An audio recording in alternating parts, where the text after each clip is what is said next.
Hey guys, in this video, I will show you how to create a professional company profile in Canva. All right, let's begin. First, open your browser and go to Canva. Log into your account. Once you're on the home page, click the Create a Design button in the top left corner. From the available design types, select Website.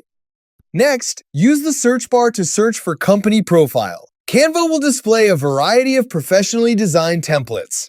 Browse through the options and choose one that best matches your company's style and branding. Once the template opens, replace the sample content with your own business information. Add your company name, mission, services, achievements, contact details, and any other important sections.